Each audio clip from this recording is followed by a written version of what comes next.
भिंड किला परिसर बना असामाजिक तत्वों के लिए अय्याशी का अड्डा, रहता है जमावड़ा। किले में हो रहा है गर्ल्स कॉलेज का संचालन। कॉलेज प्राचार्य प्रोफेसर सुधीर दीक्षित ने कई बार प्रशासन को कराया है अवगत। प्रशासन की लापरवाही के चलते हो सकती है बड़ी घटना। भिंड किला परिसर में 80 के दशक से गर्ल्स कॉलेज का संचालन किया जा रहा है, लेकिन वर्तमान में वहां हालत बहुत बुरे बने हुए हैं, क्योंकि वहां पर असामाजिक तत्वों का जमावड़ा दिन प्रतिदिन बढ़ता चला जा रहा है, जिससे वहां पढ़ने वाली लड़कियों में असुरक्षा की भावना पनप रही है। इस विषय पर हमने चर्चा की कॉलेज के प्राचार्य प्रोफेसर सुधीर दीक्षित। नमस्कार, मैं राहुल तिवारी। आज हम मौजूद हैं भिंड फोर्ट के कैंपस में संचालित गर्ल्स कॉलेज के प्रिंसिपल केबिन में। हमारे साथ मौजूद हैं प्रोफेसर सुधीर दीक्षित जी, जो कि यहाँ के प्रिंसिपल हैं और इंग्लिश लिटरेचर के प्रोफेसर भी हैं। हमने यहाँ पर रिपोर्टिंग की अपने चैनल के माध्यम से। हम जैसे कि हम सीरीज़ बना रहे हैं चंबल की ऐतिहासिक विरासतें, उस परिप्रेक्ष्य में हमारा जो फर्स्ट एपिसोड है उसके लिए हम रिपोर्टिंग कर रहे थे किले के कैंपस में। हमने पाया कि यहाँ पर कई सारे असामाजिक तत्वों का जमावड़ा यहाँ हमने देखा और कुछ ऐसी अप्रत्याशित चीज़ें देखी जो नहीं होने चाहिए। चूँकि यहाँ पर गर्ल्स कॉलेज इसी कैंपस में संचालित हो रहा है, सुरक्षा की व्यवस्था यहाँ पर होना चाहिए यहाँ के प्रशासन द्वारा। आइए इसी बारे में हम चर्चा करते हैं प्रोफेसर साहब से।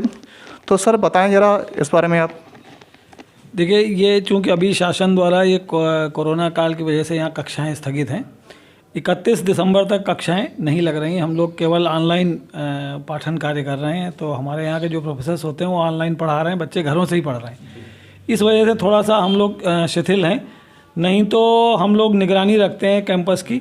वैसे शासन का ये प्रावधान था कि जिस जगह ज़िले में कन्या महाविद्यालय स्थित हैं वहाँ पर पुलिस चौकी स्थापित की जाए या पुलिस सुविधा मुहैया कराई जाए। इस संबंध में हमने गत वर्षों में कई बार जिला प्रशासन को भी लिखा है, कलेक्टर को भी लिखा है और एसपी को भी लिखा है, लेकिन हमें ये सुविधा नहीं मिल पाती है। चूँकि स्थानीय कई कर्मचारी हमारे महाविद्यालय में पदस्थ हैं, वो ना यहाँ के अभिभावकों से भी परिचित हैं और बच्चियों से भी परिचित हैं। तो इस नाते हम लोग क्या है, खुद ही देख रेख करते हैं। और ये निश्चित है कि ये चूँकि आउटर एरिया पड़ता है और जो किले का पिछला भाग है वो सुनसान इलाका है, तो कभी कभार ऐसी घटनाएं घटती हैं कि यहाँ पर निर्जन स्थान देख के लोग आके छुप के बैठ के नशा पानी भी करते हैं। इसके अलावा कुछ लड़के लड़कियाँ भी आ जाते हैं जो असामाजिक कृत्य करने के लिए अकेली या सुनसान जगह ढूंढते हैं। तो पिछले वर्षों में भी ऐसा कई बार हुआ, तो हम लोगों ने उनको पकड़ा और पकड़ के पुलिस को दिया है। कई बार डायल 100 को भी हम लोगों ने बुलाया है और वो भी आए हैं और उनकी भी मदद ली हम लोगों ने। लेकिन चूँकि पुलिस प्रशासन की व्यवस्था है, वो कभी कभी तो डायल 100 भेजते हैं, जो हम स्वीकार करते हैं, और वो किले के कोने पे यहीं पे मोड़ पे खड़ी रहती है, लेकिन ज़्यादातर वो लोग नहीं आते हैं। तो ऐसी स्थिति में हम लोग उनको बुलाने की कोशिश करते हैं, और नहीं तो हमारे स्टाफ के लोग भी जो है इस बात का ध्यान देते हैं। जैसे कि सामने यहाँ पर आपका होमगार्ड का मुख्यालय है, क्या आपने वहाँ के अधिकारियों से इस विषय में चर्चा की क्या? अधिकारी यहाँ कोई रहते नहीं हैं, और होमगार्ड्स में भी क्या है कि ज़्यादातर मैंने देखे जो होमगार्ड के जवान हैं वो खुद भी नशा पानी करते हैं।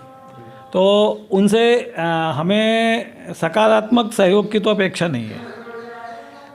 बड़ी ही गंभीर बात सर ने कही है कि भाई जो रक्षक ही हैं वही इस प्रकार की गतिविधियों में संलग्न है, तो बड़ा सोचने का विषय है।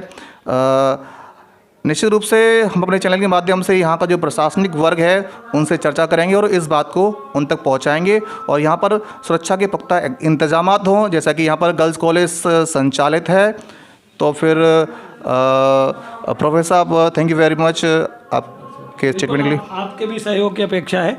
आपके सूचना तंत्र के माध्यम से भी मैं निवेदन करता हूँ यहाँ के नागरिकों से भी और प्रशासकीय अधिकारियों से भी कि कन्या महाविद्यालय होने के नाते, चूँकि ये ज़िले का एकमात्र कन्या महाविद्यालय है, यदि हमें आते जाते हुए भी पुलिस सुविधाएं मिलती रहें तो शासन का ये बहुत बड़ा सहयोग होगा मेरे लिए।